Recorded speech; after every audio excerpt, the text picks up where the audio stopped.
रायगड जिल्ह्यातील उरणमध्ये मुसळधार पाऊस कोसळतोय। पावसामुळे रस्ते आणि काही ठिकाणी गाड्या पाणी साचल्यामुळे पाण्यात गेल्यात। सकाळपासूनच उरणमध्ये पावसाचं वातावरण होतं। दुपारनंतर तुफान पावसाला सुरुवात झाली। सकल भागात मोठ्या प्रमाणात पाणी साचलं।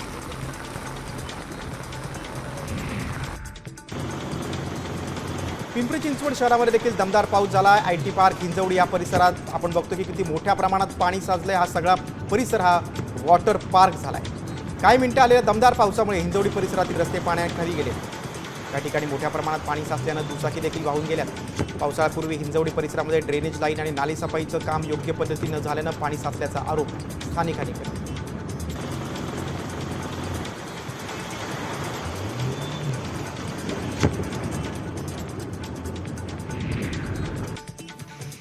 सहा दिवसांच्या प्रतीक्षेनंतर आज लातूर जिल्ह्यातील निलंगा तालुक्यात वादळी वाऱ्याचा पाऊस झाला। पावसानं उघडीप दिल्यानं शेतातील आंतर मशागतीच्या कामांना वेग आला होता।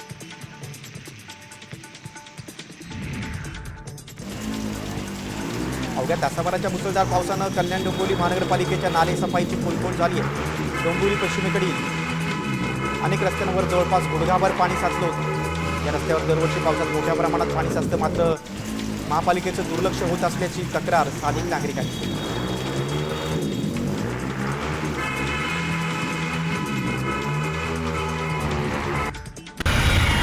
मांडूरमध्ये मुसळधार पावसाची संततधार सुरू आहे। सकल भागात पाणी साचण्यास सुरुवात झाली आहे। नागरिकांना वाहतुकीसह मोठा त्रास सहन करावा लागतोय। हवामान विभागानं नागरिकांना गरज असल्यासच घराबाहेर पडावं असं आवाहन केलं।